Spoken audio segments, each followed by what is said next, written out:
Welcome back to the deep dive. Today, we're trying to get inside the heads of the people making some really big calls for Malaysia's economy. We're talking about Bank Negara's Monetary Policy Committee, the MPC. Yeah, LBMPC. Yeah. It's all about how they steer the ship, Right. Ellie.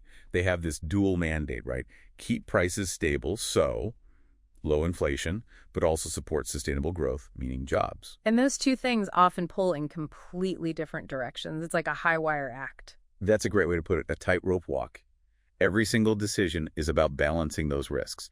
You boost growth, you might get inflation. You fight inflation too hard, you could slow down the economy, maybe even increase unemployment. So the million-dollar question, or maybe the million ringgit question is, what are they looking at? What data helps them walk that tightrope? Well, there's the obvious stuff everyone talks about. Like GDP growth, unemployment figures. Exactly.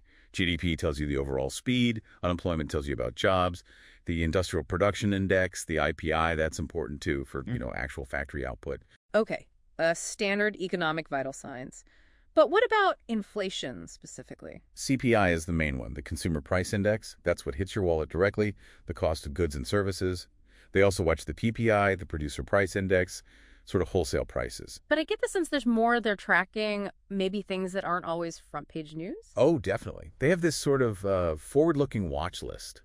Wage growth is huge. Because rising wages can signal future spending power, potentially pushing prices up. Precisely. It's a classic sign of potential demand pull inflation down the road. And then there are global commodity prices. Yeah. Since Malaysia is a net oil exporter, crude oil prices are, well, critical. Makes sense. But interestingly, they also keep a close eye on gold. Gold? Why gold? It's seen as kind of a global sentiment indicator, It can reflect expectations about currencies like the ringgit and maybe signal longer-term inflation worries globally.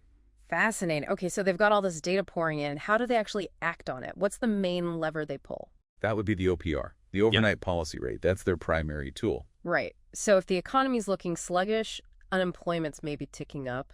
Then they go for a stimulative policy. They cut the OPR. Okay, lower the rate. What does that actually do? It immediately makes it cheaper for banks to borrow money from each other overnight. And that lower cost tends to trickle down. So banks then lower their lending rates for businesses, for mortgages, that kind of thing. Exactly. It lowers the cost of borrowing for everyone, makes it cheaper for firms to invest, maybe expand, and cheaper for you to, say, buy a car or a house. It basically encourages spending and investment to boost demand. Got it. But what about the flip side? If inflation is the problem, like too much money chasing too few goods. Then they have to step on the brakes. They switch to a restrictive policy. Meaning they raise the OPR. Correct. Hiking the OPR increases borrowing costs across the board, makes that new factory project look less attractive, makes monthly loan payments higher for households. So it dampens spending and investment, cools the economy down a bit. That's the idea, to take the pressure off prices. It's always this trade-off, choosing which risk inflation or slow growth is the bigger immediate threat.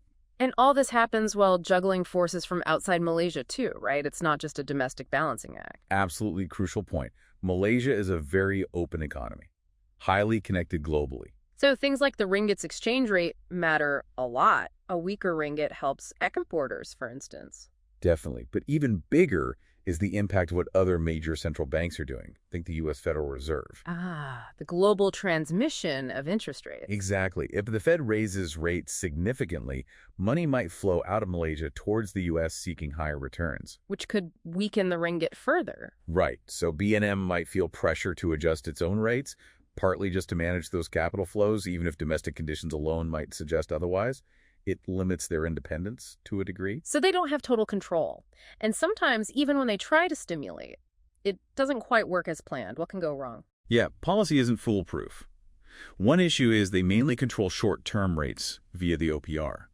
Long-term rates, like 10-year government bonds, are influenced by many other factors. Okay. Plus, even if borrowing is cheap, banks might just be too nervous to lend during uncertain times. Credit might not expand much. So the cheap money doesn't actually get out into the economy. Or, here's a slightly counterintuitive one. If rates on savings accounts become too low because the OPR is slashed. People might actually save more to compensate for the low returns. It can happen, especially cautious consumers, which, of course, works against the goal of stimulating spending. Wow. Okay, so it's this incredibly complex dance.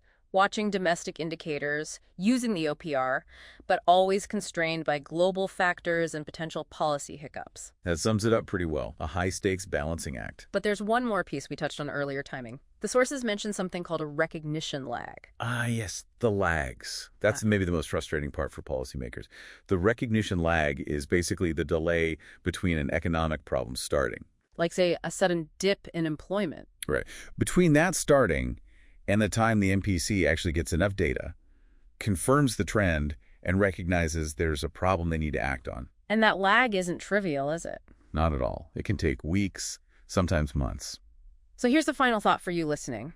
How much can things change in the real economy for your job, for the price of things you buy during that blind spot, that period before the central bank even starts to react? It's a crucial gap.